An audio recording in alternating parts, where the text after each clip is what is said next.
Yo, what's up? It's your boy Currency 365. Hope you guys are doing well. Legends never die, they stay in our hearts. If you want to support us, click the like button, subscribe to the channel, and also you can come down here and hit the join button under the video or in our channel section. And you can also join our Patreon, patreon.com/currency365. And we also have Cash App and also PayPal for support if you want to sow some seeds. Peace out. God bless. Enjoy the video and keep the movement going. Legends. Bye.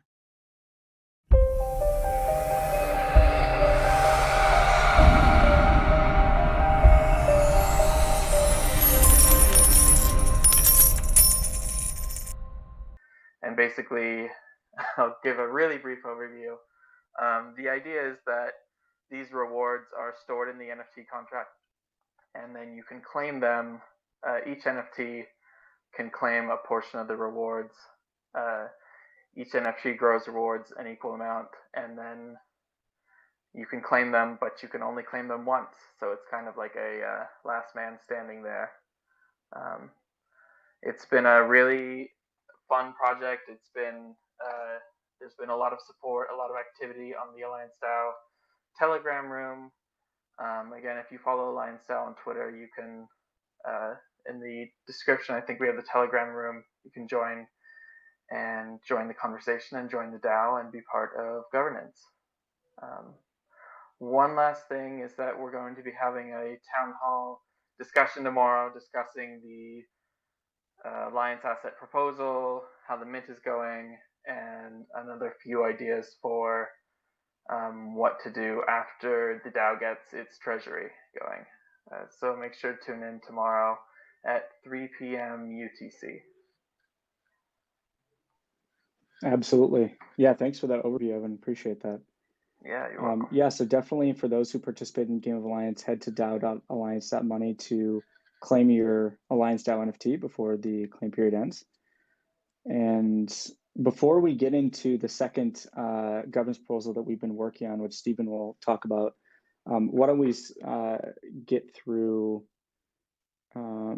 a couple of these questions in the replies. So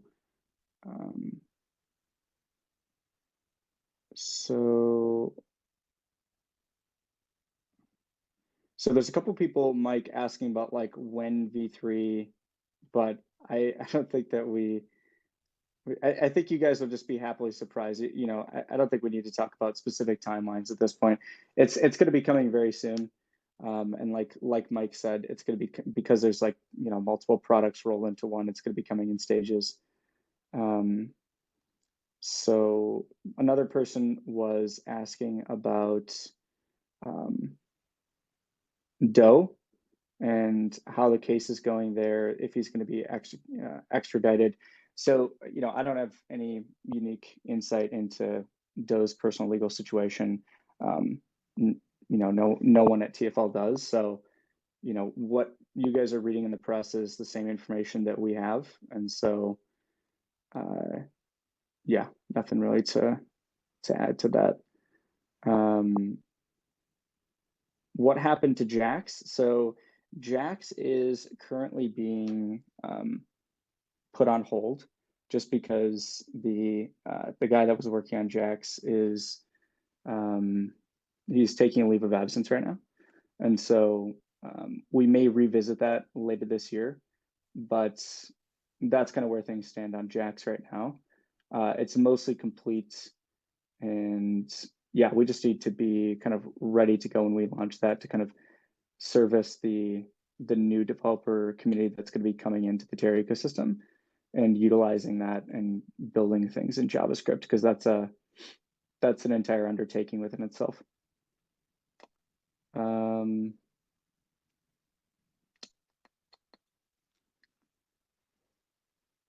So why don't we talk about, Stephen, do you want to talk about the governance proposal that you've been working on there, and maybe give an overview for everyone and some of the benefits that we're seeing? Yeah, absolutely. Yeah, thank you very much. Sorry, not the benefits that we're seeing, the benefits that it can bring to the Terra ecosystem. Right, I got you. So this second one actually came up when Mike and I were discussing Station, and we were discussing how to make it easy for new users to start with Station. And as we were working through the different things, I don't remember which one of us had, but it's like why aren't we just allowing stablecoins to be accepted as fees on Terra, which people who have been around the ecosystem for a long time know that's how the previous chain worked. So we're like, well, there's no particular reason why we couldn't do that. Talked with everybody, um, and said, this is a really, really good idea. So we're going to post a prop on Commonwealth because we want to discuss this with the community. The idea behind it is, this is a way to make Terra, once again, be a good blockchain for first-time users. Being able to accept stablecoins like we would start with Axel USDC, but eventually it could go to other ones like Noble USDC, Kava USDT, Agorix IST, etc. Letting these be used as fee tokens makes the user experience much more simple, especially for new users. That means they can quickly on-ramp. That was the discussion Mike and I were having, how to on-ramp, and begin interacting on-chain with as little friction as possible, which will hopefully lead to increased volume over time of transactions. It will also give options for all users. Right now you have to spend your Luna to interact on Terra. Maybe you don't want to. Maybe you want to hold it. Maybe you want to do something else with it. This gives all users more options for how to pay transaction fees. But Luna will maintain its ability to pay transaction fees on Terra. And furthermore, we want to make it the optimal fee token by making it cheaper compared to other stablecoins. So we're going to be posting a signaling proposal on this on Commonwealth. I say it's a signaling proposal because fee stuff is technically just something validators can do. But this is a big enough change in the direction from what it's been for the last while that, feel it's important to get community input about it. So that one will go up here shortly. We're going to start the conversation just with Axel USDC. Some of the other ones require some updates, specifically once Station V3 is out, and that will make them an option in the future. But yeah, that's what we're planning. Does anybody have any questions? Thanks for the overview, Stephen. Yeah, Sefi, you requested to speak. How you doing, sir? Hey guys, I was thinking about so there's a couple of protocols out there. One is like Circle USDC's like native protocol where you can kind of like mint Circle tokens native onto any blockchain, is my understanding, if you incorporate their system into your chain. The other one is Chainlink's CCIP, which has a similar capability. Think like IBC, except for other systems and in terms of cross-chain operability. But in theory, you might have like, for example, a USDT on Chainlink CCIP system, and then it essentially creates a mint burn mechanism where Chainlink will keep track of like what stablecoins you've imported into your ecosystem, burn them somewhere else, mint them here. But it might be a good like growth vector to look at, particularly Chainlink CCIP being among one of the earlier chains to add something like that. I don't know how difficult it is. I have no technical clue at all. But the idea there would be like the more chains that incorporate Chainlink CCIP, the more likely you're going to be able to bring in like Chainlink real world assets into the ecosystem to trade, or you're going to be able to bring in a stable coin released on CCIP to trade. But Chainlink would basically handle the Oracle service plus the sort of like mint burn of those assets from chain to chain, and essentially kind of function as a layer zero, I guess. I don't know exactly how it works, but maybe something for TFL to look at incorporating as a way to sort of just like bring new liquidity in and make it easier for people to play games on Terra. And probably like having that earlier than later gives a little bit of competitive advantage, because I don't think a lot of chains have that yet, which could be kind of cool. Yeah, so I don't know as much about Chainlink CCIP, so I'll let either one or the other people on the panel talk about that. Your other point on native USDC, I do, however. So there is native USDC in Cosmos. There's also native USDT. Native USDC is on Noble. So that's what I referred to earlier. Later on, we could do Noble USDC. That's native USDC. That's going to be the only chain in Cosmos that's going to have native USDC, because I think Akash also does. Akash is not really a chain with dexes and stuff, right? It's just so that it does have native also, just to point that out. Oh, okay. Yeah, I might be right. But yeah, Noble is the one they're pushing everybody from. And for USDT, it's the same with Kava. So those are the official ones. And we just want to integrate those because anybody can IBC them over. Not sure on CCIP though, if anybody else wants to chime in on that one.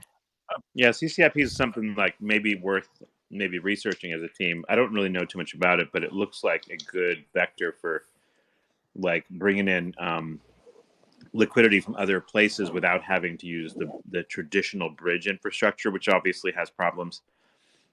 So yeah, IBC between Cosmos chains, CCIP, and I think Eigenlayer, I believe, is doing some similar shit like that on Ethereum. But anyway, point is like being early to the cross-chain game is all I'm advocating for. I don't know too much technicals about it. Yeah, and if I could... just real quick, hey Seffi, long time no chat. Wanted to correct about the USDC on Cosmos. It's just Noble that has native USDC. Akash does not have native. They use IBC from Noble. Okay, got it. Thanks. Yeah, no problem. Also, I totally agree. Being early to the cross-chain game, extremely important. I think that's a way Terra can differentiate moving forwards.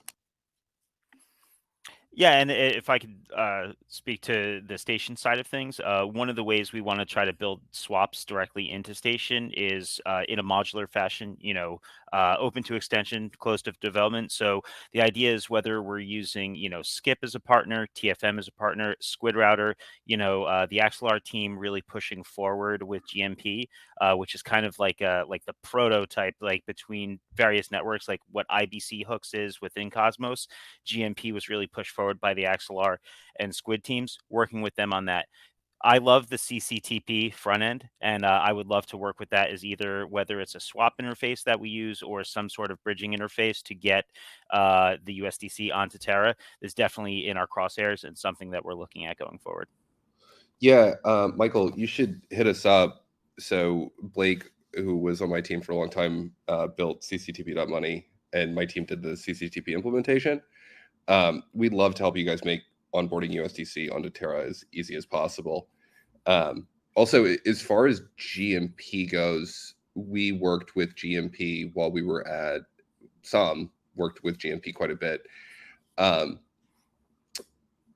For more complex applications, it's a little bit tougher to make that work, but there's a number of weird technical reasons why that is. Cool. Thank you. Yeah, definitely open up to chat as much as possible. That the goal of Station really going forward is, bring Cosmos a little bit closer, reduce the friction users, and then go beyond Cosmos and make that friction be just as low. And I think that with tools like right now with Squid Router, and there's a lot of other tools really breaking down the barriers between chains. I've done some really fun stuff. My wife is an avid DeFi Kingdoms player, and the fact that I've been able to get stuff from the Cosmos over to wherever she's doing DFK stuff and back, it's been excellent. And that's exactly what I want to do, is continue to break down those barriers between Cosmos and other ecosystems, but then also intercosmos. So thank you. Oh yeah, I think we have Grin. He's got his hand raised, or her hand raised. Do you want to speak? Yes, this is Grin. I am the she who had her hand raised. I had two questions about one about the Alliance DAO, you lovely boys, and then one about the stablecoin proposal.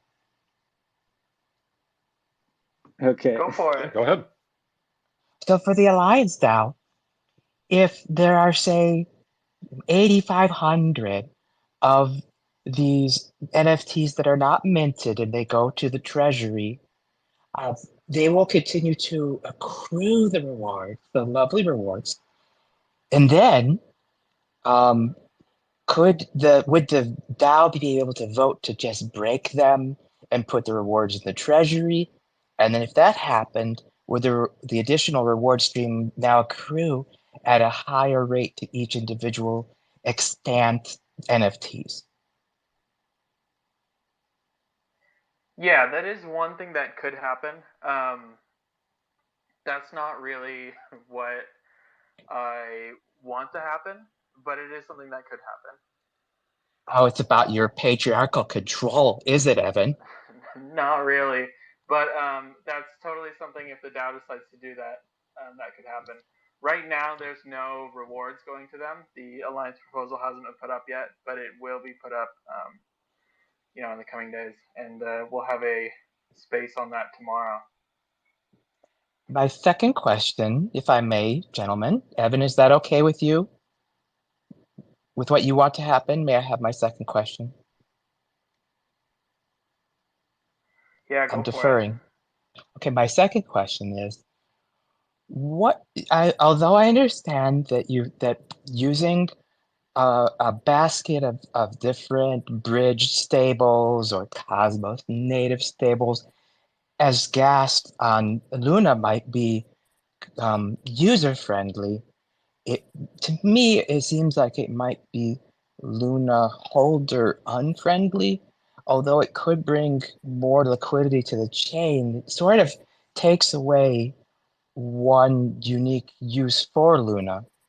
In the prior ecosystem with UST and Luna, there was a direct relationship between the creation of additional UST and the destruction of Luna, so that even if you chose to hold and spend the UST, that there was a benefit to Luna holders. And so Luna holders loved to see their little USTs be destroyed for fees on chain, because then they knew that their Luna was becoming more scarce and valuable. But if you allow external stable coins with no direct tie to Luna to be used for gas on the chain, it seems to take away then from the unique value of holding Luna. And I'm not sure what would step in to replace some of that value, except for maybe some additional TVL. But TVL is sort of like a disloyal husband. If it finds something more interesting, it'll go there. And so it's not like that TVL is like a permanent benefit. So I'm worried about diluting the value of Luna by inviting the use of all these little stable coins. Have you thought about that much? Yeah, it's a good question. So we did think about that, and this is one of the reasons why using Luna in this proposal, one of the things we'll be putting forth is the option to still continue to use Luna at a lower fee rate than using the stablecoin. So although you'll be able to use the stablecoins to pay for fees, it will cost slightly more to do that than it will to use Luna. So Luna will still be the preferred fee token within Terra. It'll just be that users have a greater number of options with regards to using Luna to pay for fees. That's interesting. I don't remember hearing that as part of your gentleman's proposal, but thank you. That at least gives me some confidence that you are thinking about the issue. And you can always turn it off later if you want, correct? You can turn it off. Yes, Thank yes, you, yeah, boys. you're welcome. Okay. All right, so yeah, that is kind of the discussion around that proposal there. We're going to be posting that for discussion on Agora sometime soon, and people can chime in with their thoughts on the new fee tokens that could be coming to Terra soon. So we have about 9 minutes left. I wanted to get Miguel up here to talk about Pulsar. So TFL acquired Pulsar, I think 2 months ago, and they are a leading data infrastructure and cross-chain asset management platform. And so Miguel, how are you, sir? Hey Zion, thanks for having me. Hey everyone, a lot of friendly faces here. Hope you had a great year. Yeah, I'm doing fine. Wanted to talk a little bit about Pulsar today. Absolutely, man. Yeah, why don't you, I mean, you can start wherever you'd like, but if you'd like to talk about, kind of how 2023 went for you guys and coming into 2024, what you guys are kind of thinking about. Yeah, cool. So before we enter in 2024, let me just quickly recap what we did last year for those who weren't following our journey then. So last year alone, we added support for 45 new blockchains and 600 new DeFi protocols, officially making us like the most complete portfolio manager in the space. With almost 100 networks today. So if you go to Pulsar Finance right now and you add your address, whether that's a Terra, IBC, other IBC, EVM chains, or even Solana, Cardano, Tron, you'll see all your holdings broken down by different categories like staking, farms, debt, and even NFTs are tracked there. We also added support for centralized exchanges last year, such as Binance, Coinbase, and others. So we also got you covered there. Now, fast forwarding to 2024, and after getting acquired by Terra, we built this huge foundation, right, in terms of number of chains. The first few months of this year are mostly months of consolidation and fine-tuning, as we have scaled our user base quite a lot over the past few months with this mini bull market, and we noticed some stuff could be further improved to allow for the next 100x users to have a smooth experience using our dashboard. I believe this year could be quite pivotal for the sector with the institutionalization of crypto. So we are trying to prepare for that as better as we can. Regarding these new features for this year, we have a lot of them in the pipeline. Some of them I cannot discuss publicly as of today, but I believe users will be super excited with what's to come when we decide to announce it. Anyway, from what I can share now, we're working on providing more detailed insights to pretty much every user on our portfolio. So, for example, features such as comparing the performance of different assets across portfolios, helping you understand what holdings are performing better every day. You'll also be able to compare your portfolio total performance against other assets such as Bitcoin or Ethereum. You'll be able to see the full exposure broken down per ecosystem and category. This can help you mitigate risk to see if you're super exposed to either a token or an ecosystem. Besides that, we are also working with the Station team, as Mike mentioned, to make Station this one killer app where you have this 360 view and control over all your holdings. This is pretty much the main thing that made me bullish from the moment I joined TFL, to have this cross-chain dashboard, like kind of bundling together with this cross-chain wallets. And I think for now it's all I can share. Let me know if you guys have any questions. We don't have much time left, but we'd love to get some ideas in the chat on what we can build next from our most loyal users and the ones that use us every day, and whether so the way you see Pulsar Finance merging with Station, how do you see that going? You have any ideas? We're always on the lookout for feedback, and yeah, you guys are our most loyal users. Would love to hear you.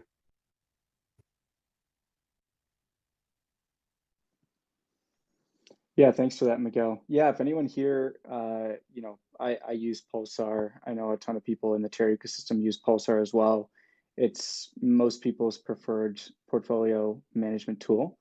And I think with the addition of these new features, I think it's going to be even better than it is now. And so if there's anyone in the audience that, wants to provide some thoughts on Pulsar in terms of new features you'd like to see, like Miguel said, or how you see it merging with Station in the future, feel free to just request to speak and we will bring you up. Otherwise, you could also reply to the tweet for the space. Jack, do you have any thoughts on this? Yeah, I was a station user way back in the day, and I haven't picked it up recently, but I was, listening to this and a couple other things I've seen recently. It seems like there's a lot of new features. Really excited to check those out. Yeah, did you catch the beginning of this space? Mike talked about what's coming in Station V3. I didn't. I think I actually have a DM from somebody on your team with some details on this that I was reading. Anyway, no, I did not catch the beginning of the space. Oh, okay. Yeah, there's definitely, I mean, there's a lot coming to Station in V3. And I think, if you liked Station V1, Chris talked about this in his Cosmoverse keynote this year in Turkey. One of the things that he was talking about is, if you liked Station V1, if you like the original Station, you're going to love Station V3 because it's returning to that ease of use and simple experience. And it makes it even better with the fact that Station has moved to being an interchain wallet with the implementation of things like cross-chain swaps, fee abstraction. So you're not going to need to like if you send tokens to a chain, I think everyone's done this at some point using multiple Cosmos chains. You send tokens to one chain and then you realize that you've kind of orphaned them there because you don't have the fee token you need for that chain to get them off. So then you need to acquire that token, send it to that wallet, and then it's a whole process. So fee abstraction will simplify that in V3 as well. You also have the activity history, so you'll be able to see, all of the things that you're doing across chains without needing to dive into like multiple individual block explorers to do that. I think what you're describing here is a set of features that is going to be the sort of user dashboard for all of their crypto. And I think that there's a lot of folks trying to build this right now. I think honestly, the Cosmos stack is probably by far the best stack to build this on because there's the most different chains to poke around on, and there's enough cross-chain affordances to make building out a lot of the earlier features easy.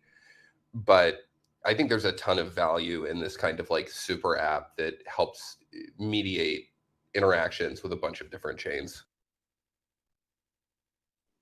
Yeah, totally agree. Yeah, that's kind of the thesis behind Station, is to become the interface to Web3. And like you said, Cosmos is the perfect stack to do that. I've seen a lot of praise for the Cosmos stack on Twitter recently, actually. So hopefully that'll continue in the coming months. I know a lot of other ecosystems are kind of exploring it, and we've seen kind of a mini Cosmos ecosystem explosion in the past few months. So we'll see if that continues. Yeah, I think that this is something that we've all been working towards for a long time, and just shows the strength of the underlying technology and the community that we've built here. And I think that there's a lot of exciting stuff for Cosmos in store in 2024. Absolutely. Yeah, super excited for this new year. I think it's going to be great. Yeah. Check out, I think the thing, there's many things that I am excited for in 2024. My team built Noble and the native USDC integration, so seeing that continue to grow, as well as any number of other things that we work on with our portfolio companies, Galileo, or different partners at Strangelove. But I think by far the thing that I'm most excited about is Penumbra. Very, very cool. If you guys don't know, go check it out. It's going to be a huge launch this year. What's Penumbra? That may be a total naive question. There might be a ton of people that already know what it is, but no, there are no bad questions in crypto because there's so much jargon and insider knowledge. Everyone has to ask questions. Penumbra is their Twitter page says a fully private cross-chain proof of stake network and decentralized exchange for the Cosmos and beyond. But what it is, you want to talk about jargon? That's literally like the most incomprehensible statement I've ever heard. Yeah, it's built by a bunch of folks who helped build Zcash, and it is nice. real software-based privacy. So there's no SGX anywhere in the middle. They've done the whole thing using zero-knowledge proofs. It is really an excellent chain, and they've got a DEX on it, and it's fully IBC compatible. So you guys will be able to integrate it into Station and move assets over into this private zone. Penumbra is truly a DEX from the future, is what Zaki calls it, and I think that's definitely true. Oh, interesting. Yeah, I've been waiting for privacy to come to Cosmos. It's obviously it's been it's been in the Ethereum space for a while now, but yeah, that'll be interesting. I'm gonna check that out. When are they planning on launching?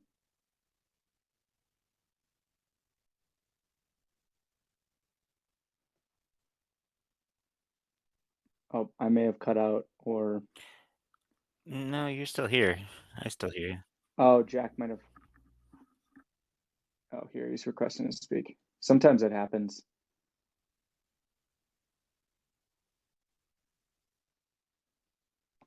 Oh, that's okay. Yeah, sometimes that happens. Launching, I think sometime Q2 next year. They don't have a public date for it yet, but they did. You can go in and try out the command line tooling and some of the other pieces. They have a website, summoning.penumbra.zone, where in order to set up the proofs for starting the chain for a lot of the zero knowledge stuff, there's a ceremony required. And this is step one of the ceremony. And you can go contribute randomness along with 10,000 other people. So go check out summoning.penumbra.zone and follow there for more information on launch. Cool. Yeah, I'll definitely check it out. That's interesting. Yeah, there's been a lot of new projects launching in Cosmos recently, huh? Yeah, I think that there's always a lot of new projects launching in Cosmos. And I think that that's because we are by far the best build your own blockchain toolkit in the world.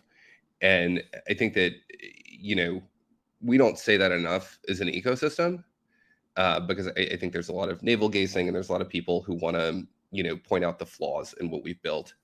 But the fact is that there's nothing else even remotely comparable. Optimism needed to have a huge investment from Coinbase, along with a number of other things to get Base to build on top of the OP stack. But you don't see a huge influx of other OP stack rollups. And why is that? It's because the bridging tooling is bad and insecure in Ethereum. I think we had another hack last week, and there's many, many other things there. Anyway, thanks a lot, guys. Yeah, thanks for coming up. Appreciate it. So we're slightly over time here, but I wanted to thank everyone for dropping by. There's a ton of other stuff that we can discuss, but we do these every 2 weeks. So drop by in a couple weeks. We will have our next one. And any closing thoughts from the panel that we have up here? Anything you guys want to close with? Otherwise, we can close it off. I just want to give a shout out again to Evan for writing all the lore for Alliance DAO. We're gonna compile all of his planet dossiers on the Terra medium soon. So check that out if you missed them before the mint began. Those will go up there soon. Thank you. Yeah, and tomorrow at 3 p.m. UTC, I think that's like 10 a.m. EST, we're going to have an Alliance DAO town hall space. So tune in for that. I'll see you guys there.